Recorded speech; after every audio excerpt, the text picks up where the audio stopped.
ਸਾਨੂੰ ਦੱਸਿਆ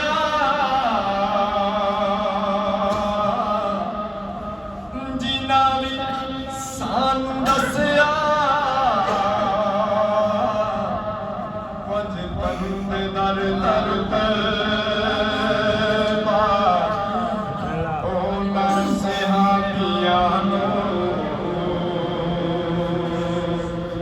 ਮੇਰਾ ਸਲਾਮ ਹੋਵੇ। ਉਹਨਾਂ ਸਹਾਬੀਆਂ ਨੂੰ ਮੇਰਾ ਸਲਾਮ ਹੋਵੇ। ਬੱਚਿਆਂ ਨੂੰ ਜੋ ਵੀ ਸਿਖਾਉਂਦੀ ਬੱਚਿਆਂ ਨੂੰ ਜੋ ਵੀ ਸਿਖਾਉਂਦੀ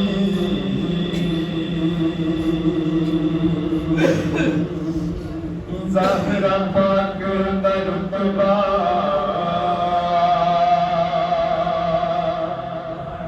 ਸੈ